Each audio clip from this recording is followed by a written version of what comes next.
नमस्कार दोस्तों, के एग्ज़ाम फाइट में आपका स्वागत है।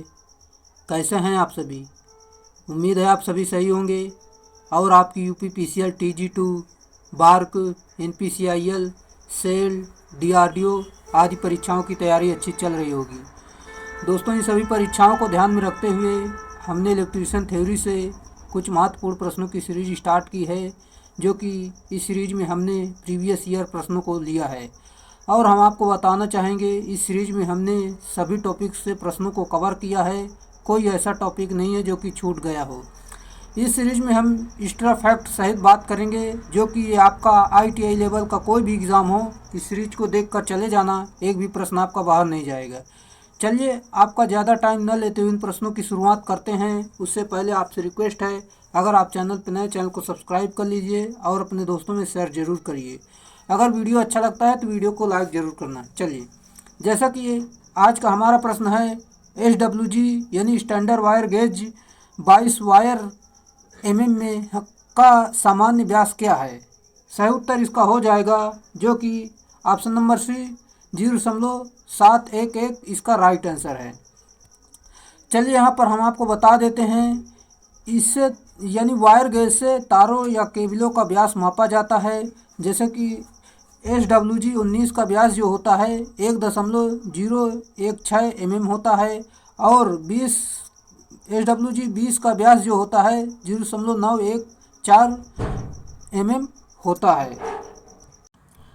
SWG यानी स्टैंडर्ड वायर गेज होता है इसका पूरा नाम। अगला प्रश्न आपका दिया गया है, जो कि 90 डिग्री कोणों के विशुद्ध माप के लिए प्रयोग किया जाने वाला उपकरण डैश डैश है। राइट आंसर आपका हो जाएगा, जो कि इसमें option number C try square, ये इसका सही उत्तर है। चलिए, इसकी पूरी व्याख्या देख लेते हैं, जो कि यहाँ पर हम आपको बता दें, 90 डिग्री कोणों के विशुद्ध माप के लिए ट्राई स्क्वायर उपकरण का उपयोग किया जाता है। जैसा कि ट्राई स्क्वायर समकोण पर कसी दो धात्विक भुजाओं वाला दस्ती औजार है, जिसमें एक भुजा स्टॉक तथा दूसरी भुजा को ब्लेड कहा जाता है। ब्लेड की लंबाई जो होती है सामान्यतः 100 mm, 150 mm, 200 mm तक की होती है। जैसे कि आप इसका डायग्राम देख सकते हैं, जो कि ये ब्लेड होती है, ये स्टॉक होता है आपका, जो कि ये 90 डिग्री पर इसका कोण होता है। ये नापने के लिए काम में आता है, इसको ट्राई स्क्वायर बोलते हैं। अगला प्रश्न आपका दिया गया है, जो कि टर्मिनल के निकट वाले छोटे तारों और केबलों को काटने के लिए आमतौर पर किस उपकरण का प्रयोग किया जाता है? सही उत्तर, जो कि संयुक्त प्लायर का प्रयोग करते हैं, ये इसका राइट आंसर है। जैसा कि आप इसे देख सकते हैं, ये आपका कॉम्बिनेशन प्लायर है। इसका प्रयोग जो है केबलों को काटने, मरोड़ने तथा जॉइंट लगाने के लिए इसका प्रयोग हम करते हैं। अगला प्रश्न, प्रतिरोध के किसी तार को खींचकर उसकी लंबाई यदि उसके मूल मान से n गुना कर दी जाए तो उसका नया प्रतिरोध होगा। राइट आंसर आपका हो जाएगा, जैसा कि ऑप्शन नंबर सी n²r, ये इसका सही उत्तर है।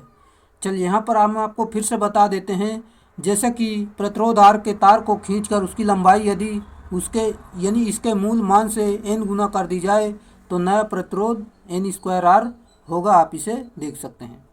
चलिए, अगला है, निम्नलिखित में से किस प्रतिरोधक का साइज अधिकतम होगा?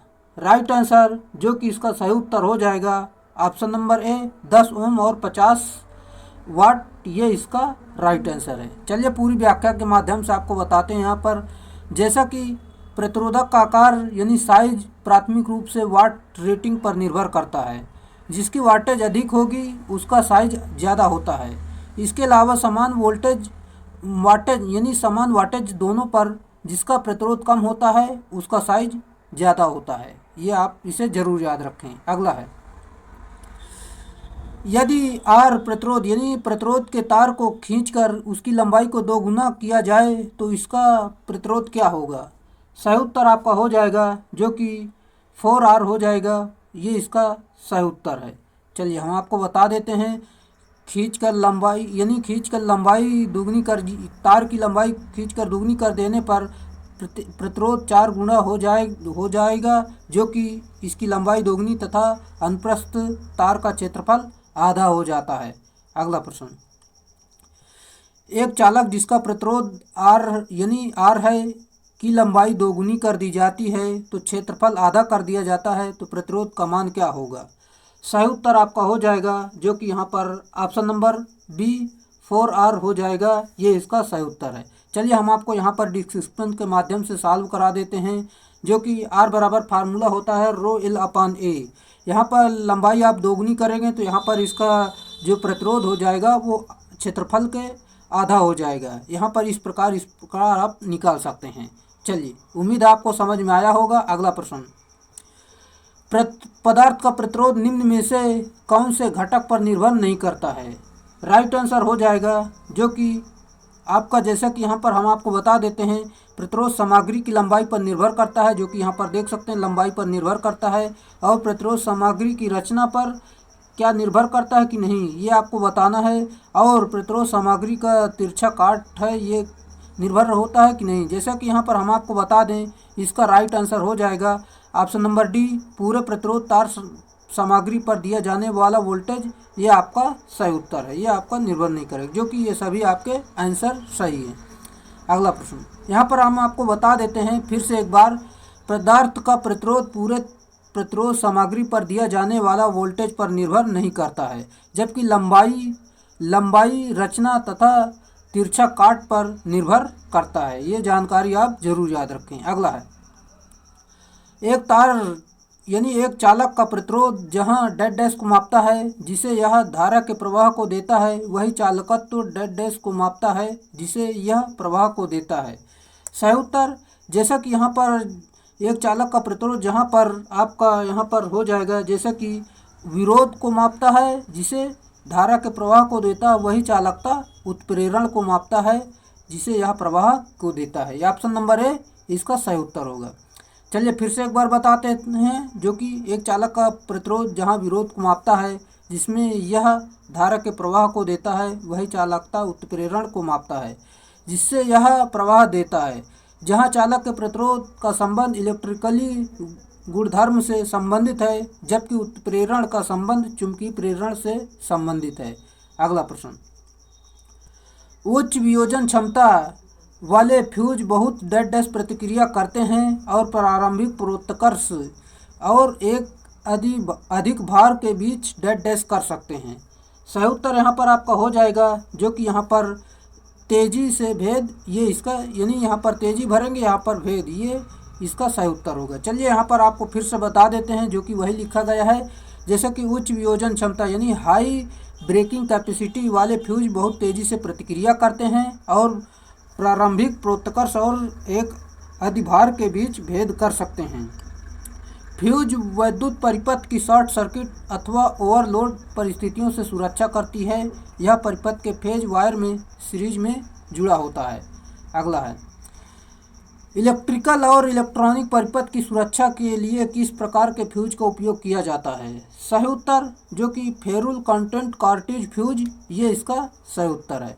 यहाँ पर हम पूरी जानकारी फ्यूज के बारे में दे देते हैं, आप इसे ज़रूर ध्यान से सुनना, आपका पूरा यहीं से कॉन्सेप्ट क्लियर हो जाएगा। जैसे कि इलेक्ट्रिकल और इलेक्ट्रॉनिक परिपथों की सुरक्षा के लिए फेरुल कंटेंट कार्ट्रिज फ्यूज का उपयोग किया जाता है। यह पूर्णतया वायुरुद्ध प्रकार का फ्यूज होता है। इसमें प्रायः तांबा जो होता है यहाँ पर 63% व 37% टिन यानी होता है कि मिश्र धातु तार का बना होता है। कांच अथवा पोर्सलिन की ट्यूब में बंद कर दिया जाता है और फ्यूज जल जाने की स्थिति को दर्शाने के लिए एक इंडेक्स वृत्त होता है जिसके सामने एक कागज लगा होता है। फ्यूज जल जाने पर कागज काला पड़ जाता है। इस प्रकार फ्यूज को बिना खोले ही उसके जल जाने का पता चल जाता है और ये प्रायः 2 एम्पियर से 60 एम्पियर तक क्षमता में लिए जाते हैं। अगला है, उम्मीद है आपको पूरा फ्यूज का कॉन्सेप्ट यहीं पर क्लियर हो गया होगा। अगला, किस सिद्धांत पर फ्यूज काम करते हैं? सही उत्तर आपको पता होना चाहिए, जो कि यहाँ पर हीटिंग इफेक्ट और करंट यानी करंट और ताप के प्रभाव पर कार्य करते हैं, ये इसका सही उत्तर है। जैसा कि यहाँ पर हम फार्मूला देख लेते हैं, H बराबर I²RT होता है, जो कि फ्यूज केवल तार के सीरीज में लगाया जाता है और यह शॉर्ट सर्किट तथा ओवरलोड से सुरक्षा प्रदान करता है। जैसा कि फ्यूज तार में टिन जो होता है 63% और लेड जो होता है यहाँ पर आपका 37% से मिलकर बना होता है। अगला प्रश्न आपका दिया गया है जो कि यहाँ पर हम आपको बताना चाहेंगे, जैसे कि विद्युत परिपथ के टर्मिनल वोल्टेज को निर्धारित करने का सूत्र क्या है। सही उत्तर आपका हो जाएगा यहाँ पर ऑप्शन नंबर ए, टर्मिनल वोल्टेज बराबर ईएमएफ माइनस वोल्टेज ड्रॉप, ये इसका सही उत्तर होगा। चलिए अगला प्रश्न, जैसा कि किसी सज्जा श्रेणी में 5 वोल्ट के लैंप का उपयोग किया जाता है, यदि आपूर्ति वोल्टेज 230 वोल्ट है तो सीरीज में कितने लैंपों की आवश्यकता होगी। सही उत्तर हो जाएगा, जैसा कि यहाँ पर हम आपको सॉल्व करा देते हैं। जैसा कि यहाँ पर आप देख सकते हैं, यहाँ पर दिया गया है प्रत्येक लैंप का वोल्टेज जो है 5 वोल्ट है, कुल आपूर्ति 230 वोल्ट है। सीरीज संयोजन में धारा समान व वोल्टेज वितरित हो जाता है, जैसे कि लैंपों की आवश्यकता के लिए, जैसे कि कुल वोल्टेज अपान एक लैंप की वोल्टेज। यहाँ पर भाग दे देंगे मान रख के, तो आपका यहाँ पर आ जाएगा 86 लैंप, ये यानी 46 लैंप, ये इसका सही उत्तर हो जाएगा। Option number C right answer है। अगला प्रश्न आपका दिया गया है, यहाँ पर हम देख लेते हैं, जो कि समानांतर परिपथ में जितने अधिक उपकरण जुड़े हैं, राइट आंसर, जो कि इसका सही उत्तर हो जाएगा ऑप्शन नंबर बी, परिपथ में उतनी अधिक धारा, ये इसका सही उत्तर है। चलिए अगला प्रश्न आपका दिया गया है, जैसे कि यहाँ पर हम देख लेते हैं, विद्युत उपकरण सीरीज में नहीं जुड़े होते हैं क्योंकि। सही उत्तर हो जाएगा जो कि ऑप्शन नंबर, जैसा कि यहाँ पर हम आपको बता देते हैं, उपकरणों को अलग से सूचना नहीं किया जा सकता, सभी उपकरणों को एक जैसा वोल्टेज नहीं मिलेगा और विद्युत आपूर्ति से करंट कम होगा।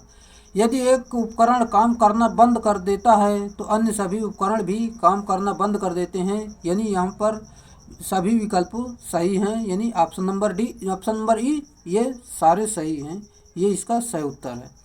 चलिए यहाँ पर हम आपको बता देते हैं, इसमें से कोई आपका जुड़ा नहीं होता, ये आपका पूरे सही है। चलिए यहाँ पर पूरी जानकारी देते हैं फिर से एक बार, जो कि सीरीज संयोजन में धारा के प्रवाह के लिए एक ही पथ होता है, अतः प्रत्येक उपकरण को अलग से चालू या बंद नहीं किया जा सकता, ये आप पॉइंट जरूर याद रखें। और सीरीज संयोजन में वोल्टेज अलग अलग होता है, अतः सभी उपकरणों को उनके रेटिंग के अनुसार समान वोल्टेज नहीं मिल पाती है। अगला पॉइंट है सीरीज संयोजन में धारा के लिए एक पथ होने के कारण यदि उपकरण को बंद कर देते हैं तो अन्य सभी उपकरण भी काम करना बंद कर देते हैं, ये आपका बिल्कुल सही है। अतः विद्युत उपकरण सीरीज क्रम में संयोजन में नहीं जुड़े होते हैं, ये आप जरूर याद रखें। ये पूरे पॉइंट आप जरूर याद रखें, यहाँ से आपका पूरा कॉन्सेप्ट क्लियर हो गया होगा। अगला है, किसी बैटरी का बाहरी खोल अधिकतर बना होता है। सही उत्तर जो कि यहाँ पर आपका हो जाएगा ऑप्शन नंबर ए, प्लास्टिक या रबर का बना होता है, ये इसका सही उत्तर है। चलिए, किसी बैटरी का बाहरी खोल सामान्यतः प्लास्टिक या रबर का बना होता है क्योंकि खोल में अम्ल न सोखने की प्रकृति होनी चाहिए, ताप सहने की क्षमता होनी चाहिए, जो कि ये इसमें होते हैं। अगला है, किसी बैटरी की क्षमता डैश पर निर्भर करती है। सही उत्तर जो कि डिस्चार्ज की दर पर निर्भर करती है, ये इसका सही उत्तर है। जैसा कि यहाँ पर हम देखते हैं, जो कि इसकी जो क्षमता होती है एम्पियर आवर में मापते हैं, ये आप जरूर याद रखें। एक संचायक सेल में इलेक्ट्रोलाइट का विशिष्ट घनत्व होता है। राइट आंसर हो जाएगा जो कि यहाँ पर 1.25 से लेकर 1.28, ऑप्शन नंबर बी, ये इसका सही उत्तर है।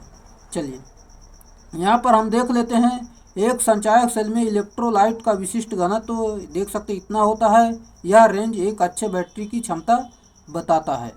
अगला है, जैसा कि निम्नलिखित में से कौन सा स्टोरेज सेल के रूप में कार्य करता है। सही उत्तर हो जाएगा जो कि यहाँ पर लेड एसिड सेल, ये इसका सही उत्तर है। इसे आप दोबारा चार्ज भी कर सकते हैं। जैसा कि इसमें H2SO4 यानी तेजाब का इलेक्ट्रोलाइट प्रयोग किया जाता है और इसमें अशुद्ध जल का भी प्रयोग करते हैं। अगला है, शुष्क सेल में ऋणात्मक इलेक्ट्रोड के रूप में इस्तेमाल किया जाता है। राइट आंसर जो कि जिंक का प्रयोग करते हैं, ये इसका सही उत्तर है। चलिए यहाँ पर जैसा कि शुष्क सेल में ऋणात्मक इलेक्ट्रोड के रूप में जिंक का इस्तेमाल किया जाता है। इस प्रकार बैटरी को जिंक कार्बन बैटरी भी कहा जाता है। अगला है, लेड एसिड बैटरी का विशिष्ट घनत्व सामान्यतः इसके डैश डैश मापदंड के रूप में कार्य करता है, यानी प्रयोग किया जाता है। राइट आंसर जो कि आपका हो जाएगा ऑप्शन नंबर बी, आवेशन की स्थिति, ये इसका सही उत्तर होगा। चलिए यहाँ पर हम देख लेते हैं, लेड एसिड बैटरी का विशिष्ट घनत्व सामान्यतः इसके आवेशन की स्थिति के मापदंड के रूप में प्रयोग किया जाता है। इसका विशिष्ट घनत्व 1.25 से लेकर 1.28 तक होता है। अगला है, यदि 6 वोल्टता की दो बैटरी समांतर क्रम में संयोजित की गई हैं तो उनका विभवांतर होगा। राइट आंसर आपका हो जाएगा जैसा कि 6 वोल्ट होगा, यानी समांतर में आपका कोई वोल्टेज नहीं परिवर्तित होता है, 6 वोल्ट ही इसका सही उत्तर होगा। अगर सीरीज में होता तो परिवर्तित हो जाता है, इसे आप जोड़ देते हैं। चलिए अगला प्रश्न, एक प्रत्यावर्ती तरंग के लिए एक पूर्ण चक्रण में विद्युत डिग्री क्या है? राइट आंसर जो कि यहाँ पर 360 डिग्री, ये इसका सही उत्तर है। चलिए देख लेते हैं, यहाँ पर एक प्रत्यावर्ती तरंग में पूर्ण चक्रण में विद्युत कोण 360 डिग्री होता है, जहाँ प्रत्यावर्ती धारा का आशय है ऐसी तरंग जो प्रतिपल अपने मान को बदले। प्रति चक्र का कुल औसत सदैव 0 होता है, अतः प्रत्यावर्ती धारा का कुल औसत मान 2Vm/√π रहता है एवं वर्ग माध्य मूल मान जो होता है Vm/√2 होता है। ये आप जरूर याद रखें। अगला है, अगला आपका दिया गया है, ऐसी तरंग फॉर्म की ध्रुवता प्रत्येक डैश डैश चक्र को उलट देती है। सही उत्तर जो कि ऑप्शन नंबर ए, अर्ध, ये इसका राइट आंसर होगा। जैसा कि यहाँ पर आप देख सकते हैं इसका डायग्राम। अगला प्रश्न, धारा और वोल्टेज के बीच के फेज का अंतर के रूप में जाना जाता है। राइट आंसर जो कि फेज अंतर, ये इसका सही उत्तर है। चलिए यहाँ पर हम देखते हैं, फेज अंतर, धारा और वोल्टेज के बीच फेज अंतर होता है और वोल्टता और विद्युत धारा के बीच कला की कोज्या शक्ति घटक को cos फाई से दर्शाया जाता है। फार्मूला आप देख सकते हैं, एसी में इसका मान जो होता है cos फाई बराबर R/Z होता है। आप इसे जरूर याद रखें। अगला प्रश्न हमारा दिया गया है, ये चित्र में दर्शाता है कि एसी परिमाण क्या है। सही उत्तर आपका हो जाएगा जो कि यहाँ पर ऑप्शन नंबर ए, फेज में है, ये इसका सही उत्तर है। चलिए यहाँ पर देख लेते हैं, एसी का परिमाण में करंट एवं वोल्टता का समान फेज में है। इसमें दोनों के आयाम यदि अलग भी हो तो फेज का परिवर्तन नहीं होता है, पर शर्त है दोनों तरंगों का शुरुआत अंत एक ही बिंदु से हो। चलिए अगला है, 100 वाट और 220 वोल्ट वाली एक विद्युत बत्ती में विद्युत धारा है। सही उत्तर हो जाएगा जैसे कि I बराबर फार्मूला होता है, धारा निकालना I बराबर V, यानी I बराबर P/V फार्मूला होता है। यहाँ पर आपका वाट यानी शक्ति दी गई है 100 और यहाँ पर वोल्टेज दिया गया है 220। भाग करेंगे तो यहाँ पर आपका राइट आंसर हो जाएगा जो कि 5/11, ये इसका सही उत्तर होगा। चलिए अगला प्रश्न हमारा दिया गया है, जैसे कि यहाँ पर हम देख लेते हैं, एक 230 वोल्ट इंस्टॉलेशन में क्या होगा। जैसा कि यहाँ पर हम आपको बता देते हैं जो कि दिया गया है, जैसा कि 1500 वाट का एक गीजर प्रतिदिन 4 घंटे चलाया जाता है, ये पहला है। और दूसरा जैसा कि 1/2 HP की मोटर 3 घंटा प्रतिदिन चलाई जाती है, ये दूसरा है। आप इन तीनों को हल करके बताना है, जैसे कि यहाँ पर इसका कितना आएगा। और 2 40 वाट की ट्यूबलाइट 2 घंटा प्रतिदिन जलती है। चलिए हम यहाँ पर हल करते हैं, जो कि यहाँ पर 30 दिनों में कुल उपयुक्त यूनिट लगभग होगी। चलिए सॉल्व करते हैं। जैसे कि यहाँ पर W1 बराबर निकालेंगे जो कि वाट इंटू घंटा इंटू दिन अपान 1000 से भाग करेंगे तो यहाँ पर W1 का मान निकल कर आ जाएगा 180। फिर W2 का मान इसी प्रकार निकालेंगे, W2 बराबर आपका आ जाएगा 33.57 यूनिट, ये आ जाएगा। इसके बाद W3 का मान निकालेंगे, इतना 4.8 यूनिट आ जाएगा।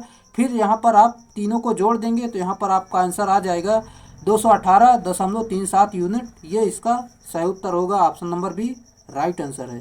अगला है, अगला प्रश्न आपका दिया गया है जो कि बिजली की एक यूनिट 1 किलोवाट घंटा से 100 वाट का बल्ब निम्नलिखित अवधि तक जलेगा। राइट आंसर हो जाएगा। चलिए हम आपको यहाँ पर बता देते हैं, जो कि सिंपल सा है, जैसे कि वाट इंटू घंटा, वही फार्मूला लगाना है। चलिए इसे सॉल्व करके आपको दिखाते हैं, जो कि यहाँ पर इस प्रकार आप पूरा मान रख सकते हैं। 1 यूनिट बराबर 1 किलोवाट होता है। जैसे कि 100 वाट का बल्ब करीब 10 घंटे जलेगा तो 1000 वाट शक्ति खपत करेगा। यहाँ पर मान रखेंगे, जो कि यहाँ पर सॉल्व करेंगे तो आपका 10 घंटे तक जलेगा। ये इसका सही उत्तर होगा। Option number C right answer है। अगला है, अगला आपका दिया गया है यहाँ पर, जैसा कि डैश आग एलपीजी प्रकृति गैस आदि के कारण उत्पन्न होती है। श्रेणी सी, ऑप्शन नंबर सी, ये इसका सही उत्तर है।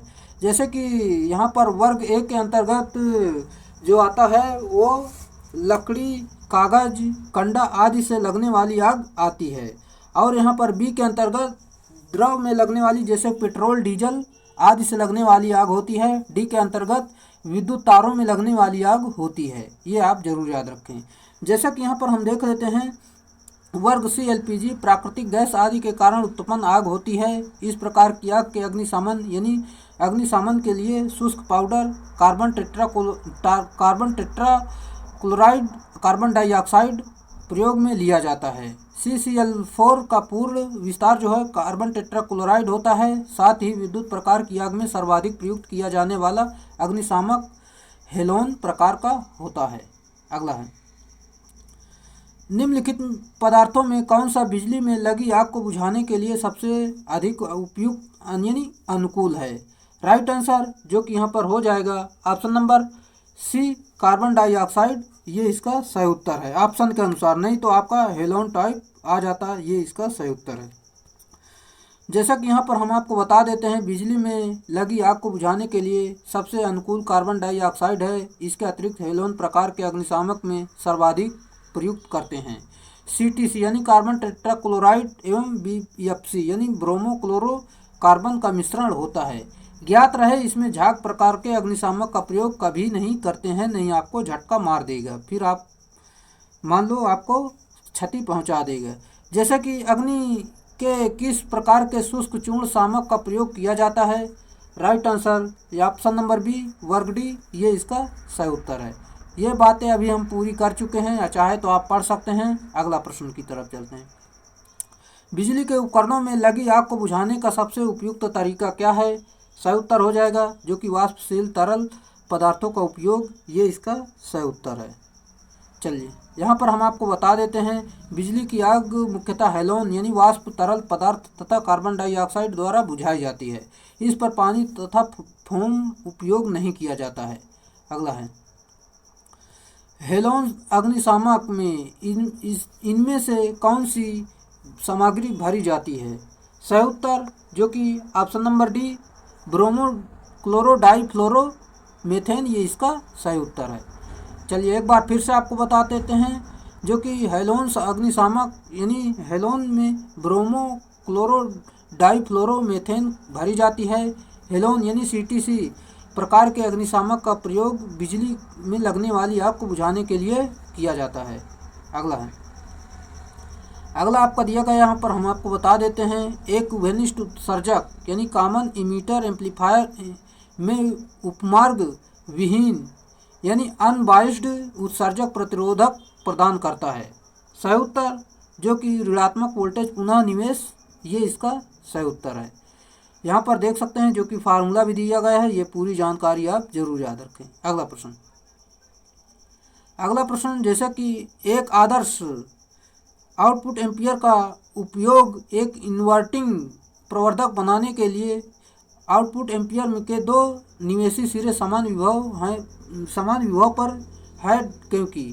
राइट आंसर आपका हो जाएगा जो कि ऑप्शन नंबर डी CMRR अनंत है, ये इसका सही उत्तर है। चलिए यहाँ पर हम आपको बताते हैं, जो कि देख सकते हैं आप, एक आदर्श OP एम्पियर का उपयोग इन्वर्टिंग प्रवर्धक बनाने के लिए आउटपुट एम्पियर के दो निवेशी सिरे समान विभव पर हैं क्योंकि CMRR अनंत होता है और पैरामीटर समानता 90 डेसिबल होता है, परंतु निम्न 70 डेसिबल तक पर भी किया जा सकता है। चूँकि 90 डेसिबल पर इतना होता है, जो कि यहाँ पर 3162.78, अतः आउटपुट एम्पियर सोर्स जो होता है इसकी डिफरेंस इनपुट जो होती है, डिफरेंस इनपुट की तुलना में यहाँ पर 30,000 गुना से अधिक एम्पलीफाई करता है, ये आप जरूर याद रखें। अगला आपका दिया गया, यहाँ पर हम आपको बता देते हैं, एक RC युग्मित सामान्य उत्सर्जक प्रवर्धक में निम्नलिखित में से कौन सा कथन सही है। सही उत्तर हो जाएगा, जो कि यहाँ पर आप देख सकते हैं, ऑप्शन नंबर डी, जैसा कि युग्मन धारा IF अनुक्रिया को प्रभावित करती है व उपमार्ग धारिता HF अनुक्रिया को प्रभावित करती है, ये आप जरूर याद रखें। चलिए यहाँ पर हम आपको बता देते हैं, जैसा कि एक RC युग्मित सामान्य उत्सर्जक प्रवर्धक में युग्मन धारिता IF अनुक्रिया को प्रभावित करती है व उपमार्ग HF अनुक्रिया को प्रभावित करती है। किसी भी प्रवर्धक में तब श्रेष्ठ माना जाता है जब सिग्नल के प्रत्येक आवृत्ति घटक को समान रूप से प्रवर्धित करे, चाहे यह निम्न, मध्यम अथवा उच्च आवृत्ति क्यों न हो। प्रवर्धन का यह गुण उसके आवृत्ति अनुक्रिया वक्र से ज्ञात होता है। अगला आपका दिया गया, जैसे कि यहाँ पर हम देख लेते हैं, भू संपर्कन छड़ के लिए किस प्रकार की सामग्री का उपयोग नहीं किया जाता है। सही उत्तर हो जाएगा, जो कि यहाँ पर कार्बन बंधित बहुलक, ये ऑप्शन नंबर बी, इसका प्रयोग नहीं करते हैं, ये इसका सही उत्तर है। जबकि रिश्तेदार लोहा, जंगरोधी इस्पात बंधित पर तांबा का प्रयोग करते हैं, ऑप्शन नंबर बी इसमें सही उत्तर होगा, इसका प्रयोग हम नहीं करते हैं। चलिए यहाँ पर हम अगले प्रश्न की तरफ चलते हैं, जो कि आपका अगला प्रश्न है, IEE नियमों के अनुसार डैश के लिए लचीले केबल में के हरे और पीले संयोजन रंग के क्रोडों की संयुक्ति की जाती है। सही उत्तर हो जाएगा, जो कि यहाँ पर सुरक्षा परक भू संपर्क तार, option number B right answer है। यहाँ पर हम देख लेते हैं, जैसा कि IEE नियमों के अनुसार सुरक्षा परक भू संपर्क तार के लिए लचीले केबल के हरे और पीले संयोजन रंग के क्रोडों की संस्तुति की जाती है, जहां IEE का पूर्ण विस्तार जो होता है, यानी इसका पूरा नाम जो होता है इंस्टीट्यूट ऑफ इलेक्ट्रिकल इंजीनियरिंग होता है। अगला है, सुरक्षा तार मजबूती से जुड़ा होता है। सही उत्तर, जो कि भू संपर्क तार यानी अर्थिंग के साथ तार से जुड़ा होता है, ये इसका सही उत्तर है। चलिए अगला प्रश्न, भूमिगत तारों में धातु के आवरण के ऊपर डैश की एक परत चढ़ाई जाती है, जिसमें जूट या हेसियन टेप जैसी रेशेदार सामग्री होती है। सही उत्तर, जो कि ऑप्शन नंबर है संस्तरण, ये इसका राइट आंसर है। चलिए यहाँ पर हम देख लेते हैं, जो कि भूमिगत तारों में धातु के आवरण के ऊपर संस्तरण की परत लगाई जाती है, जिसमें जूट या हेसियन टेप जैसी रेशेदार सामग्री होती है। साथ ही आर्मरिंग का प्रयोग यांत्रिक दक्षता को बढ़ाता है। अगला है, भूमिगत केबल के आवरण के लिए आमतौर पर इस्तेमाल किया जाने वाला पदार्थ है। राइट आंसर, जो कि लेड है, ये इसका सही उत्तर है। जैसा कि यहाँ पर हम देखते हैं, भूमिगत केबल के आवरण के लिए आमतौर पर इस्तेमाल किया जाने वाला पदार्थ लेड है, क्योंकि लेड आसानी से नमी को अवशोषित कर लेता है। अगला है, भूमिगत केबल में सर्विंग लेयर का क्या प्रयोजन है। राइट आंसर, जो कि यहाँ पर ऑप्शन नंबर डी, वातावरणीय दशाओं से कवच का बचाना, ये इसका सही उत्तर है।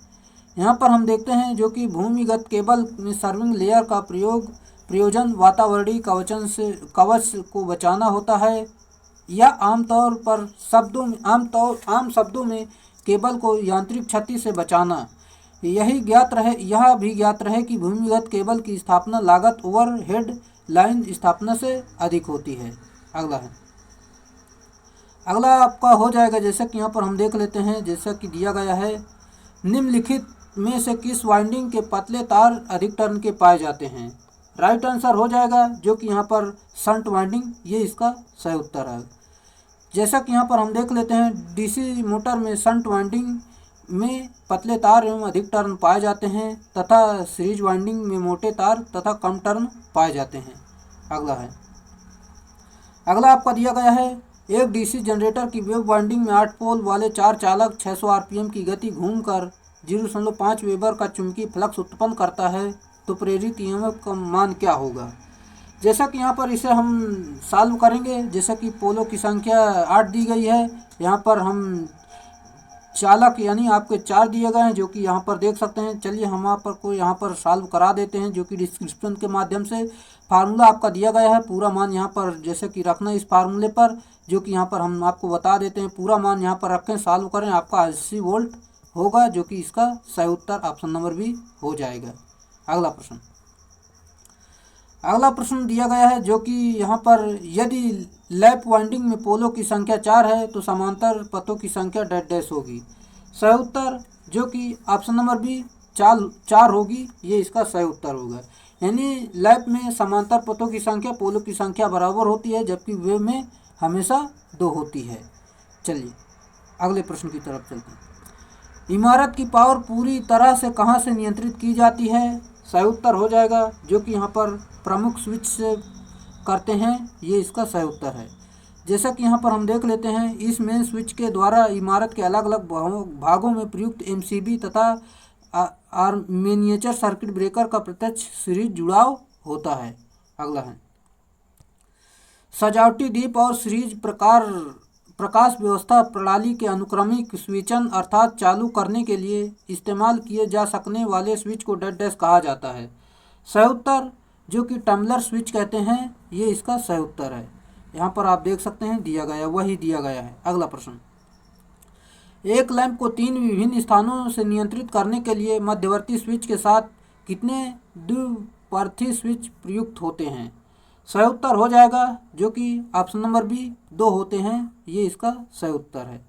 जैसा कि यहाँ पर हम देख लेते हैं, 2 स्विच व एक इंटरमीडिएट स्विच तो 3 स्थानों से नियंत्रण, 2 वे स्विच व 2 इंटरमीडिएट स्विच के 4 स्थानों से नियंत्रण, 2 वे स्विच और 3 इंटरमीडिएट स्विच को 5 स्थानों से नियंत्रण करते हैं। ये सारे मान आप जरूर याद रखें। अगला है द्विध्रुवी एक थ्रो स्विच के संबंध में निम्नलिखित में से कौन सी उक्ति सही है। राइट आंसर आपका हो जाएगा जो कि यहाँ पर 2 स्थानों में 2 वायरों को जोड़ता है, ये इसका सही है। जैसे कि 2 परिपथों को नियंत्रण को समर्थन प्रदान करता है, ये भी सही है। और एकक परिपथों को अलग से नियंत्रित करता है, ये भी सही। यानी उपयुक्त सभी आपके राइट आंसर हैं। चलिए अगले प्रश्न की तरफ चलते हैं जो कि आपका अगला प्रश्न दिया गया है। डीपीआईसी का मुख्य स्विच में डैश डैश दोनों जुड़े होते हैं। सही उत्तर जो कि यहाँ पर ऑप्शन नंबर है फेज और न्यूट्रल, ये इसका सही उत्तर है। चलिए देख लेते हैं यहाँ पर डीपीआईसी स्विच यानी मुख्य स्विच में फेज तथा न्यूट्रल दोनों जुड़े होते हैं। डीपीआईसी का पूर्ण विस्तार जो होता है डबल पोल क्लेड सर्किट होता है, आप इसे जरूर याद रखें। अगला है डीपीआईसी का स्विच का पूरा नाम डबल पोल आयरन क्लेड होता है, ये आप जरूर याद रखें। अगला दिया गया जैसा कि यहाँ पर हम देख लेते हैं, डीसी शंट मोटर की गति को फील्ड के माध्यम से नियंत्रित किया जाना चाहिए। ऐसी स्थिति में सबसे उपयुक्त स्टार्टर कौन सा है। राइट आंसर हो जाएगा जो कि यहाँ पर 4 पॉइंट स्टार्टर, ये इसका सही उत्तर है। चलिए पूरी जानकारी देख लेते हैं। डीसी शंट मोटर लगभग समान गति पर चलती है। डीसी शंट मोटर की गति को फील्ड के माध्यम से नियंत्रित किया जाना चाहिए। ऐसी स्थिति में सबसे उपयुक्त स्टार्टर जो है 4 पॉइंट स्टार्टर का प्रयोग हम करते हैं। जैसा कि 4 पॉइंट स्टार्टर में वोल्टताहीन कुंडली मोटर की फील्ड कॉइल सीरीज में नहीं जोड़ी जाती है, बल्कि डीसी सप्लाई के क्रॉस में प्रारंभन प्रतिरोध के सीरीज में जोड़ी जाती है। अगला प्रश्न आपका दिया गया है, गति नियंत्रण की कौन सी पद्धति को डीसी सीरीज फैन मोटर में उपयोग किया जाता है।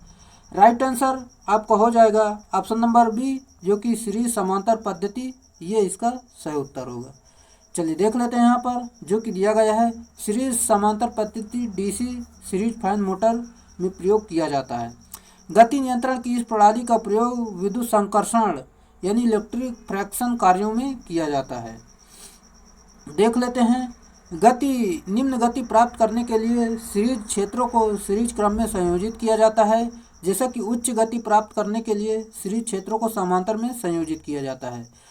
यहाँ पर आप देख सकते हैं समांतर क्रम में टार्क जो होता है, टार्क प्रोपोर्शनल I²/4 होता है। सीरीज क्रम में टार्क जो होता है जो कि इसके वर्ग के समानुपाती होता है। अगला है डीसी चालन यानी डीसी ड्राइव की गति नियंत्रण के लिए निम्न में से कौन सी विधि अधिक दक्षता और उच्चतम वोल्टेज नियमन प्रदान करती है। सही उत्तर आपका हो जाएगा जो कि यहाँ पर ऑप्शन नंबर ए आर्मेचर वोल्टता नियंत्रण, ये इसका सही उत्तर होगा। अगला प्रश्न यहाँ पर हम देख लेते हैं जैसा कि दिया गया है, चाल नियंत्रण हेतु वार्ड लियोनार्ड नियंत्रण प्रणाली से संबंधित कथनों को पढ़िए और सही विकल्प को चयन करिए। जैसा कि यहाँ पर कथन दिया गया है, हम आपको कथन बता देते हैं जो कि यह कथन पहला, यह प्रणाली बहुत महंगी है क्योंकि अतिरिक्त मोटर जनरेटर सेट की आवश्यकता पड़ती है, ये बिल्कुल सही है। और दूसरा दिया गया है, प्रणाली की समग्र दक्षता पर्याप्त नहीं है, मुख्यतः यदि इसमें कम लोड हो तो, ये भी बिल्कुल सही। यानी ऑप्शन नंबर सी दोनों कथन सत्य हैं, ये इसका राइट आंसर है। जैसे कि गति नियंत्रण की वार्ड लियोनार्ड विधि में किसके संयोजन को उल्टा करके मोटर की घूर्णन दिशा को उल्टा किया जाता है। राइट आंसर जो कि ऑप्शन नंबर ए मोटर कुंडली टर्मिनल, ये इसका सही उत्तर है। अगला प्रश्न दिया गया है, डिस्क धारा मोटर की गति नियंत्रण के वार्ड लियोनार्ड प्रणाली का मुख्य लाभ क्या है। सही उत्तर हो जाएगा जो कि ऑप्शन नंबर बी, यह कम सुगम संवेदनशील और व्यापक गति नियंत्रण प्रदान करता है, ये इसका सही उत्तर है। चलिए देख लेते हैं। यहाँ पर डीसी मोटर की गति को नियंत्रण करने के लिए गति नियंत्रण लियोनार्ड विधि का प्रयोग किया जाता है। यह एक बुनियादी आर्मेचर नियंत्रण विधि है। यह नियंत्रण प्रणाली एक डीसी मोटर M1 से युक्त है और डीसी मोटर की गति नियंत्रण किया जाता है। इसमें अन्य मशीन, एक जनरेटर व दूसरी चर गति वाली मोटर होती है, इसलिए इसमें 3 मशीन होती हैं। अगला प्रश्न, डीसी मोटर के गति नियंत्रण के लिए निम्न में से किसका उपयोग किया जाता है। सही उत्तर हो जाएगा जो कि वार्ड लियोनार्ड विधि का प्रयोग करते हैं, ये इसका सही उत्तर है। जैसा कि यहाँ पर डीसी गति नियंत्रण के लिए देख सकते हैं, आर्मेचर प्रतिरोध नियंत्रण विधि होती है और फील्ड फ्लक्स नियंत्रण विधि वार्ड लियोनार्ड विधि होती है। जैसे कि डीसी मशीन की वार्ड लियोनार्ड विधि सर्वाधिक प्रचलित है, इसका प्रयोग सर्वाधिक करते हैं, बाकी ये सारी आपकी होती हैं। अगला प्रश्न, दोस्तों अगर आपको वीडियो अच्छा लग रहा है, अगर आपको वीडियो तनिक भी अच्छा लग रहा है तो वीडियो को लाइक कर दें, अपने दोस्तों में शेयर जरूर कर दें। चलिए अगला प्रश्न, किसी धारा मापी में कोई शंट समांतर क्रम में लगा हुआ है और इस धारा मापी को परिपथ में सीरीज क्रम में संयोजित किया गया है, अब इस संपूर्ण युक्ति को कहा जाता है। सही उत्तर हो जाएगा जो कि ऑप्शन नंबर यहाँ पर बी आमीटर, ये इसका सही उत्तर है। आमीटर आपका जो कि होता है वो समांतर में, यानी यहाँ पर किसी धारा मापी में कोई शंट समांतर क्रम में लगा हुआ है, इस धारा मापी को परिपथ में सीरीज में संयोजित किया जाता है। यानी आपका जो अमीटर होता है उसे सीरीज में जोड़ते हैं, अगर वोल्ट मीटर होता है तो आपको उसमें समांतर में जोड़ना होता है। इस संपूर्ण युक्ति को अमीटर कहा जाता है। अगला है, एक ऊर्जा मीटर में मीटर स्थिरांक 1200 रिवर्स बटे kWh यानी किलोवाट घंटा दिखाया जाता है। यदि डिस्क 26 रिवोल्यूशन पूरा करता है तब ऊर्जा खपत होगी। सही उत्तर जो कि यहाँ पर हो जाएगा, पहले इसे सॉल्व करते हैं जो कि दिया गया है। जैसा कि यहाँ पर देख सकते हैं पूरा मान यहाँ पर जैसे कि सॉल्व करेंगे, यहाँ पर सॉल्व करते चले जाएंगे तो यहाँ पर 1300 वाट मिनट, ये इसका सही उत्तर होगा। दोस्तों इसे आप ज़रूर सॉल्व करना क्योंकि यहाँ पर ज़्यादा टाइम नहीं है, लंबी वीडियो बन जाएगी, इसलिए आप इसे ज़रूर सॉल्व करें। अगला है, निम्नलिखित में से किसका माप पोटेंशियोमीटर से नहीं किया जा सकता है। राइट आंसर यहाँ पर ऑप्शन नंबर यहाँ पर हो जाएगा जो कि पावर, ये इसका सही उत्तर है। चलिए यहाँ पर देख लेते हैं, विद्युत शक्ति का मापन पोटेंशियोमीटर से नहीं किया जाता है, इससे वोल्टेज तथा धारा मापन करते हैं, इसका प्रयोग संक्षिप्त नाम पीओटी होता है। अगला है, चरमांतर वोल्टता मापने के लिए उपयुक्त उपकरण है। सही उत्तर होगा जो कि यहाँ पर ऑप्शन नंबर ए CRO, ये इसका राइट आंसर है। चलिए यहाँ पर हम आपको बता देते हैं जो अधिकतम वोल्टेज जो होती है रेखा की लंबाई गुणे विक्षेप सुग्राहिता, और वर्ग माध्य मूल वोल्टता जो होती है लंबाई बटे √2 गुणे विक्षेप सुग्राहिता होता है। अगला है घरेलू ऊर्जा मीटर को पढ़ा जाता है किलोवाट घंटा, ये इसका सही उत्तर है। अगला है निम्नलिखित में से किस ट्रांसफार्मर को आम बिजली आपूर्ति तथा प्रकाश के लिए प्रयोग किया जाता है? राइट आंसर जो कि यहाँ पर हो जाएगा ऑप्शन नंबर डी, वितरण ट्रांसफार्मर, ये इसका सही उत्तर है। चलिए देख लेते हैं। वितरण ट्रांसफार्मर डिस्ट्रीब्यूशन ट्रांसफार्मर को सामान्य बिजली आपूर्ति तथा प्रकाश के लिए प्रयोग किया जाता है। वितरण ट्रांसफार्मर एक स्टेप डाउन ट्रांसफार्मर होता है। समानता या 11 किलोवोल्ट को 220 वोल्ट तथा 440 वोल्ट में रूपांतरित किया जाता है। अगला प्रश्न जो कि दिया गया है, निम्न में से किस ट्रांसफार्मर में टेप चेंजर होता है? राइट आंसर जो कि यहाँ पर हो जाएगा आपका पावर ट्रांसफार्मर डिस्ट्रीब्यूशन ट्रांसफार्मर, ये इसका सही उत्तर है। चलिए यहाँ पर पूरी जानकारी देख लेते हैं। जब सेकेंडरी वाइंडिंग पर लोड नहीं होता है तो टेप चेंजिंग की जाती है, तो इसे नो लोड टेप चेंजिंग कहते हैं। जब लोड हो तब करते हैं और ऑन लोड कहते हैं। यह पावर व डिस्ट्रीब्यूशन ट्रांसफार्मर दोनों की जाती है। पावर व डिस्ट्रीब्यूशन ट्रांसफार्मर में डेल्टा स्टार संपर्कन का प्रयोग किया जाता है। अगला प्रश्न, घरों को बिजली की अपेक्षाकृत कम मात्र की आपूर्ति करने के लिए निम्नलिखित में से कौन सा ट्रांसफार्मर प्रयुक्त किया जाता है? राइट आंसर आपका हो जाएगा जो कि ऑप्शन नंबर डी, पोल टाइप डिस्ट्रीब्यूशन ट्रांसफार्मर, ये इसका सही उत्तर है। जैसा कि इस प्रकार के ट्रांसफार्मर की प्राइमरी साधारणतः डेल्टा सिस्टम से जुड़ती है और सेकेंडरी स्टार में जुड़ी हुई होती है। अगला प्रश्न, भारत के मानकों के अनुसार एक वितरण ट्रांसफार्मर डैश कहा जाता है। सही उत्तर जो कि 11/0.4 किलोवोल्ट, ये इसका सही उत्तर है। यहाँ पर हम देख लेते हैं जैसा कि दिया गया है, भारत के मानकों के अनुसार एक वितरण ट्रांसफार्मर इतना का होता है, ज्ञात रहे 0.4 किलोवोल्ट मान का 400 वोल्ट ही होता है। साथ ही वितरण ट्रांसफार्मर वितरण प्रणाली के सिस्टम स्टेप डाउन प्रकृति के होते हैं। इस हेतु 3 फेज 4 वायर प्रणाली का प्रयोग में ली जाती है, जिसमें चौथा तार न्यूट्रल को प्रदर्शित करता है। अगला है, किसी वितरण ट्रांसफार्मर में आमतौर पर प्राथमिक में डैश में पर द्वितीयक डैश से जुड़ा होता है। सही उत्तर हो जाएगा जो कि डेल्टा स्टार, ये इसका सही उत्तर है। चलिए फिर से आपको बता देते हैं, जो कि वितरण ट्रांसफार्मर 5 किलो वोल्ट एम्पियर से 2000 केवीए तक की क्षमता में होते हैं। इनका प्राइमरी वाइंडिंग में डेल्टा तथा सेकेंडरी वाइंडिंग में स्टार संयोजन होता है। सेकेंडरी में स्टार संयोजन करने से 3 phase transformer single phase transformer की तरह कार्य करता है।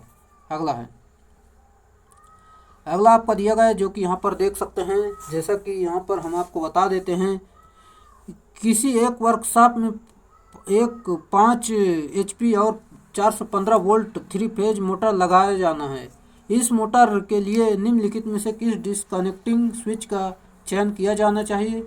जो कि मान ले कि दक्षता 85% और पावर फैक्टर जो है 0.8 है।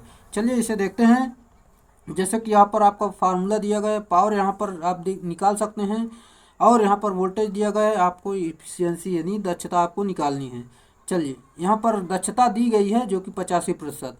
यहाँ पर रनिंग करंट निकालेंगे जो कि यहाँ पर फार्मूले पर मान रखेंगे तो यहाँ पर आपका आ जाएगा, जैसे कि यहाँ पर देख सकते हैं 30.52 एम्पियर, ये इसका आ जाएगा। फिर कार्यशाला में 5 HP मोटर के लिए प्रयुक्त स्विच की रेटिंग ICTP 415 वोल्ट और 32 एम्पियर की होनी चाहिए। यहाँ पर आपका सही उत्तर हो जाएगा ऑप्शन नंबर बी, जो कि 415 वोल्ट और 32 एम्पियर सही उत्तर होगा। चलिए अगला प्रश्न, अगला दिया गया है जैसा कि यहाँ पर हम देख लेते हैं, यदि 3 फेज प्रेरण यानी इंडक्शन मोटर मोटरिंग मोड में संचालित किया जाता है तो टार्क होगा। सही उत्तर हो जाएगा जो कि यहाँ पर ऑप्शन नंबर ए, स्लिप के सीधे समानुपाती होता है, ये इसका सही उत्तर है। यहाँ पर फार्मूला भी आप देख सकते हैं जो कि दिया गया है। अगला प्रश्न, अगला प्रश्न दिया गया है जो कि यहाँ पर आप देख सकते हैं, 4 पोल 3 फेज इंडक्शन मोटर 50 हर्ट्ज की आवृत्ति वाली आपूर्ति से संचालित होती है, तो इस स्थिति में स्टेटर का चुंबकीय क्षेत्र किस गति से घूर्णन कर रहा होगा।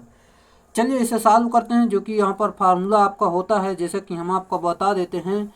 यहाँ पर आपको क्या निकालना है, घूर्णन गति। जैसा कि n बराबर फार्मूला होता है 120 F/P, 120 F/P होता है। यहाँ पर F का मान आप रखेंगे जो इसकी आपकी 50 हर्ट्ज आवृत्ति दी गई है, 50 रखेंगे। पोल आपके दिया गया है 4, यानी आपका 4 तेई 12, यानी आपको 1500, यानी ऑप्शन नंबर डी सही उत्तर होगा। चलिए अगला प्रश्न, निम्नलिखित में से किस गति को 3 फेज इंडक्शन मोटर में तुल्यकालिक गति कहा जाता है। सही उत्तर हो जाएगा जो कि घूर्णी चुंबकीय क्षेत्र की गति, ये इसका सही उत्तर है। यहाँ पर हम देख लेते हैं, घूर्णी चुंबकीय क्षेत्र की गति 3 फेज इंडक्शन मोटर में तुल्यकालिक गति कहा जाता है। 3 फेज इंडक्शन मोटर स्वतः चालित होती है, जबकि तुल्यकालिक मोटर स्वतः चालित नहीं होती है। अगला प्रश्न, यहाँ पर हम देख लेते हैं, यदि किसी मोटर की तुल्यकालिक गति 1000 आरपीएम है, जबकि इसकी आपूर्ति आवृत्ति जो है 50 हर्ट्ज है, तो इस मोटर में पोलों की संख्या ज्ञात करना है आपको। जैसा कि फार्मूला होता है NS बराबर 120 F/P, यानी F का मान यहाँ पर कितना दिया, 50। पोल हमें निकालना है, पोल का मान यहाँ पर निकालना है। जैसे कि यहाँ पर n के दर पर 1000 दिया गया है, यहाँ पर जैसे कि यहाँ पर भाग देंगे, 2 जीरो से 2 जीरो कट जाएगा, 5 दूनी 10, यहाँ पर आपका 6 पोल, यानी ऑप्शन नंबर ए इसका सही उत्तर हो जाएगा। चलिए अगले प्रश्न की तरफ चलते हैं। 3 फेज प्रेरण मोटर की हवा अंतराल में घूर्णी चुंबकीय क्षेत्र की गति किससे निर्धारित होती है। सही उत्तर हो जाएगा जो कि यहाँ पर ऑप्शन नंबर ए पोलों की संख्या और लागू वोल्टेज की आवृत्ति, ये इसका सही उत्तर होगा। फार्मूला भी आप देख सकते हैं जो कि दिया गया है। अगला प्रश्न दिया गया है, जैसे कि यहाँ पर हम देख लेते हैं, एक सीलिंग फैन जिसमें संधारित्र यानी कैपेसिटर स्टार्ट मोटर लगी है, स्विच बंद यानी ऑन करने पर घूमती नहीं है। यदि उसे किसी दिशा में धक्के से घुमा दिया जाए तो वह चलने लगती है, तो इसका कारण क्या है। सिंपल सा, आप तो ऐसे ही पता होना चाहिए जो कि यहाँ पर कैपेसिटर ओपन है, यानी आपका यहाँ पर हम आपको आंसर बता देते हैं, ऑप्शन नंबर सी सही उत्तर है। चलिए अगला प्रश्न की तरफ चलते हैं। जैसा कि अगला प्रश्न आपको दिया गया है, जो कि यहाँ पर capacitor start single phase motor की दिशा क्या बदलने से विपरीत की जा सकती है। सही उत्तर हो जाएगा जो कि यहाँ पर हम आपको बता देते हैं, जैसा कि गतिशील वाइंडिंग अथवा आरंभिक वाइंडिंग के संबंधन में बदलना, ऑप्शन नंबर डी सही उत्तर है। चलिए, capacitor start single phase motor की दिशा गति वाइंडिंग यानी स्टार्टिंग वाइंडिंग यानी गतिशील वाइंडिंग अथवा आरंभिक वाइंडिंग के संबंधन बदलने से परिवर्तित किया जा सकता है। यदि कैपेसिटर प्रारूपी मोटरों की प्रारंभिक वाइंडिंग के सीरीज क्रम में अपकेंद्री स्विच लगा दिया जाए तो यह कैपेसिटर स्टार्ट मोटरें कहलाती हैं। अगला आपको दिया गया है, सिंगल फेज मोटर में सेंट्रीफ्यूगल स्विच का क्या काम है। सही उत्तर होगा जो कि ऑप्शन नंबर बी, मोटर जब 75% गति पकड़ ले तब प्रारंभिक वाइंडिंग को अलग करना, ये इसका सही काम होता है। अगला प्रश्न, जैसा कि उस वाइंडिंग का नाम बताइए जिसमें ब्रशों के बीच समांतर पथों की संख्या ध्रुवों की संख्या की 3 गुनी होती है। सही उत्तर जो कि ट्रिप्लेक्स वाइंडिंग, ये इसका सही उत्तर होगा। चलिए अगला प्रश्न, एक 4 पोल सिंप्लेक्स लैप वाउंड आर्मेचर में समांतर पथों की संख्या कितनी होगी। 4 होगी। लैप में समांतर पथों की संख्या पोल्स की संख्या बराबर होती है, और जब वेव में होता है वेव में हमेशा 2 होती है। चलिए अगला है, यहाँ पर एक बार आपको फिर से बता देते हैं, जैसे कि सिंप्लेक्स लैप वाइंडिंग में स्लॉटों की संख्या कॉइलों की संख्या और सेगमेंटों की संख्या के बराबर होती है। इसमें कम्यूटेटर पिच जो होता है 1 होता है। अगला है, सही प्रतिरोध घुमावों की संख्या और कॉइल कनेक्शन के लिए आर्मेचर के परीक्षण की सबसे सटीक विधि कौन सी है। सही उत्तर हो जाएगा जो कि option number A drop test, ये इसका सही उत्तर है। चलिए अगला प्रश्न आपका जो कि हम आपको बता देते हैं, जैसा कि समरसेबल पंपों में किस प्रकार की वाइंडिंग तारों का उपयोग किया जाता है। Right answer PVC cover copper winding का प्रयोग करते हैं, ये इसका सही उत्तर है। अगला प्रश्न आपका हो जाएगा, जैसा कि हम पर आपको बता देते हैं जो कि दिया गया है, जैसा कि 153 नंबर सवाल है, 4 पोल वाले अल्टरनेटर के लिए 30 डिग्री यांत्रिक डेड डैश के बराबर होता है। सही उत्तर आपका हो जाएगा जो कि यहाँ पर ऑप्शन नंबर डी, जो कि यहाँ पर 7 विद्युत डिग्री यानी इसका सही उत्तर होगा। फार्मूला होता है आपका, यहाँ पर निकाल सकते हैं, इस फार्मूले पर मान रखेंगे जो कि पोल 4 दिए गए, यहाँ पर 2 से भाग दे देंगे और 30 से गुणा कर देंगे, आपका आ जाएगा जो कि यहाँ पर ऑप्शन नंबर डी सही उत्तर होगा। अगला प्रश्न, 6 ध्रुव और 40 पोलों वाली किसी कम्यूटेटर मशीन के लिए सिंप्लेक्स लैप के लिए कम्यूटेटर सेगमेंट की संख्या निर्धारित कीजिए। सही उत्तर यहाँ पर हम निकालते हैं जो कि 40 इसका सही उत्तर होगा। चलिए यहाँ पर आप देख सकते हैं, जिसमें जैसा कि कम्यूटेटर सेगमेंटों की संख्या बराबर आर्मेचर कुंडलियों की संख्या बराबर होती है, आप इसे जरूर याद रखें। अगला है, 3 फेज इंडक्शन मोटर पर नो लोड टेस्ट निम्नलिखित परिक्रमों में से किसकी गणना के लिए किया जाता है। सही उत्तर हो जाएगा जो कि यहाँ पर ऑप्शन नंबर ए, इसकी घूर्णन हानियाँ और लव हानियाँ बराबर होती हैं, ये इसका सही उत्तर है। चलिए देख लेते हैं, अगले प्रश्न की तरफ चलते हैं जो कि अगला प्रश्न आपका दिया गया है। यहाँ पर और देख लेते हैं जो कि नो लोड टेस्ट पर ज्ञात करने के लिए पैरामीटर्स घूर्णन हानियाँ और लव हानियाँ और शून्य लोड निविष्ट पावर जो होता है, नो लोड धारा और उत्तेजक परिपथ का R0 तथा X0 क्रियाशील घटक धारा ओमेगा क्रियाशील घटक होता है। जैसे कि यहाँ पर पूरी जानकारी आप देख सकते हैं। हम अगले प्रश्न की तरफ चलते हैं जो कि आपका अगला प्रश्न दिया गया है। यहाँ पर हम देख लेते हैं, जब रोटर प्रतिरोध खुले सर्किट में हो तो और सप्लाई के स्टेटर में दिया जा रहा तब क्या होगा। सही उत्तर, स्लिप रिंग मोटर शुरू नहीं होगी, ये इसका सही उत्तर है। चलिए देख लेते हैं, यहाँ पर स्लिप रिंग मोटर का रोटर प्रतिरोध जब खुला हो तो वह खुला परिपथ की तरह व्यवहार करेगा, जिसके कारण रोटर पर कभी भी घूर्णी क्षेत्र उत्पन्न नहीं होगा, जिसके कारण मोटर कभी भी स्टार्ट नहीं होगी। अगला प्रश्न, किसी विद्युत आयरन के रिबन फिलामेंट के तापमान की रेंज क्या है। सही उत्तर हो जाएगा जो कि option number B, 200 degree Celsius से लेकर 300 degree Celsius, option number B सही उत्तर है। चलिए देख लेते हैं अगला प्रश्न, निम्नलिखित में से किस लैंप में अन्य लैंपों की तुलना में प्रकाशमान होने में अधिकतम समय विलंब होगा। सही उत्तर हो जाएगा जो कि यहाँ पर सोडियम वाष्प लैंप यानी sodium vapour lamp, option number C इसका सही उत्तर है। चलिए इसकी पूरी जानकारी यहाँ पर देखते हैं। सोडियम वेपर लैंप में सोडियम तथा नियान गैस भरी होती है। सर्वप्रथम इलेक्ट्रोड के बीच में नियान गैस माध्यम से डिस्चार्ज होता है, उसके बाद धीरे धीरे 300 डिग्री सेल्सियस तापमान होने पर सोडियम वाष्पित होता है और इसके माध्यम से डिस्चार्ज शुरू हो जाता है। तत्पश्चात लैंप प्रकाश उत्सर्जित करने लगता है। उपयुक्त सभी प्रक्रिया संपन्न होने से 10 से 15 मिनट का समय लगता है। चलिए यहाँ पर देख सकते हैं, इसके सारे भाग जरूर याद रखें। अगला प्रश्न, आपातकालीन प्रकाश परिपथ में प्रयुक्त रेक्टिफायर डेड डैश होता है। सही उत्तर हो जाएगा जो कि यहाँ पर ब्रिग्ज रेक्टिफायर, ये इसका राइट आंसर है। अगला प्रश्न, निम्नलिखित में से केंद्र ट्रैपित ट्रांसफार्मर पूर्ण तरंग संशोधक बनाने के लिए कितने डायोड की आवश्यकता होती है। सही उत्तर जो कि यहाँ पर 2 डायोड की आवश्यकता होगी, ये इसका सही उत्तर है। अगर हाफ वेव होता तो उसमें 1 डायोड का प्रयोग करते हैं, अगर ब्रिज होता तो उसमें 4 डायोड का प्रयोग हम करते हैं। चलिए अगला है, एक फुल वेव ब्रिज रेक्टिफायर में प्रत्येक डायोड में करंट डेड डैश के लिए प्रवाहित होता है। सही उत्तर हो जाएगा जो कि इनपुट सिग्नल का आधा चक्र, ये इसका सही उत्तर है। अगला प्रश्न आपका दिया गया है, इनपुट संकेत के कौन से चक्र के दौरान एक पूर्ण तरंग रेक्टिफायर संचालन होता है।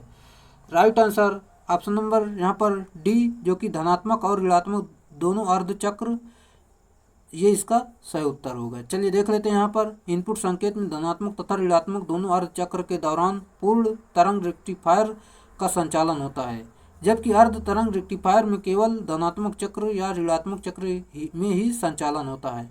अगला प्रश्न, नीचे दिए गए परिपथ की पहचान करना है, यह किसका परिपथ बना हुआ है। राइट आंसर आपका हो जाएगा जैसा कि यहाँ पर single phase full wave rectifier देख सकते हैं, इसमें 4 डायोड लगे हुए हैं, आपको तो पता होना चाहिए। अगला प्रश्न, अगला प्रश्न दिया गया है, जैसा कि यहाँ पर हम देखते हैं, साधारणतः तापन साधनों में प्रयुक्त विद्युत केबल में विद्युत शक्ति की कुछ क्षति हो जाती है, जिसका कारण होता है। सही उत्तर ऑप्शन नंबर बी, विद्युत धारा जनित ऊष्मा, ये इसका राइट आंसर है।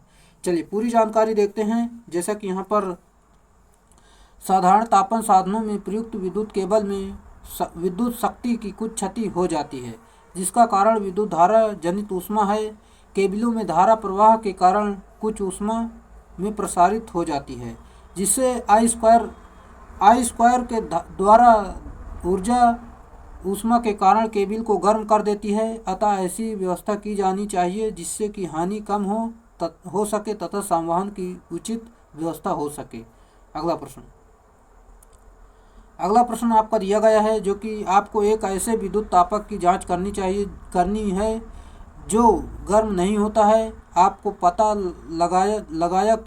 लगाना है कि पूर्ति सर्किट और अनुरूपी स्विच में कोई खराबी नहीं है। इस दोष को दूर करने के लिए आप अपने कौन सा कदम उठाएंगे। यहाँ पर आपका दिया गया है, जैसे कि यहाँ पर हम आपको बता देते हैं, इसका सही उत्तर हो जाएगा। जैसे कि तापक को पूरा खोलकर सभी पुर्जों की जांच करेंगे, फिर उसके बाद हम उसमें जो खराब होगा उसे सही करेंगे। चलिए यहाँ पर तो हमने पूरी जानकारी दे दी है, चाहे तो आप इसको फिर से देख लेंगे। अगला प्रश्न, आपको एक पंखा लैंप परिवर्तित करना है। ऐसे मामले में सबसे सुरक्षित मार्ग कौन सा है। सिंपल सा है, आपका सही उत्तर हो जाएगा, जो कि यहाँ पर मुख्य आपूर्ति स्विच को बंद करना है सबसे पहले, तभी आप फैन को बदल सकते हैं, नहीं तो आपको झटका लग सकता है। विद्युत जल तापक और संयोजक केबल के बीच IS अंक के अनुसार विद्युत यानी प्रतिरोध कितना होना चाहिए। सही उत्तर, जैसा कि यहाँ पर 0.01 किलो ओम, ये इसका सही उत्तर है। चलिए यहाँ पर हम आपको बता देते हैं, विद्युत तापक और संयोजक केबल के बीच IS के अनुसार विद्युत प्रतिरोध 0.01 किलो ओम होना चाहिए। इंटरनल सिस्टम पद्धति के अनुसार गीजर तथा केबल के बीच प्रतिरोध 0.01 किलो ओम या 10 ओम होना चाहिए, जिससे हानि को न्यूनतम किया जा सके तथा केबल को गर्म होने से बचाया जा सके। चलिए दोस्तों, अगर आपको हमारा पढ़ाया हुआ पसंद आ रहा है, अगर वीडियो अच्छा लग रहा है तो वीडियो को लाइक कर दें और अपने दोस्तों में शेयर ज़रूर करें। और अगर आप वीडियो पे आए हैं तो पूरा वीडियो ज़रूर देखें, ताकि आपको यहीं पर पूरा कॉन्सेप्ट क्लियर हो जाए और अपना एग्ज़ाम अच्छे से क्लियर कर पाएँ। चलिए, जैसा कि अगला प्रश्न दिया गया है, PCB तैयार करते समय एक कॉपर की परत युक्त बोर्ड सर्किट पैटर्न एक प्रक्रिया द्वारा बनाया जाता है, जिससे कि कहा जाता है। सही उत्तर क्या कहते हैं, आपको पता होना चाहिए, जो कि एंचिंग कहते हैं, ये इसका सही उत्तर है। अगला प्रश्न, PCB की साइड जिस घटक पर लगे होते हैं उसे डेड डैश के रूप में संदर्भित किया जाता है।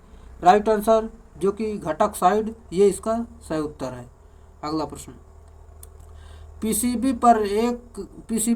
पर घटक की वर्टिकल माउंटिंग को विशिष्ट मामलों में प्राथमिकता दी जाती है, जहां सही उत्तर, जो कि यहाँ पर ऑप्शन नंबर सी, क्षेत्र सीमित है और मात्रा में सीमाएं हैं, ये इसका सही उत्तर है, जैसा कि यहाँ पर आप फिर से देख सकते हैं।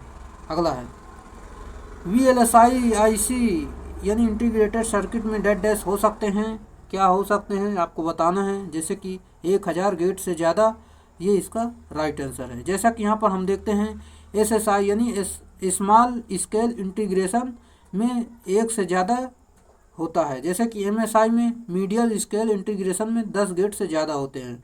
लार्ज स्केल इंटीग्रेशन में 100 गेट से ज़्यादा होते हैं। वेरी लार्ज स्केल इंटीग्रेशन में 1000 गेट से ज़्यादा होते हैं, ये आप जरूर याद रखें। अगला प्रश्न, IC 7476 अन्यथा डेड डैश के रूप में जाना जाता है।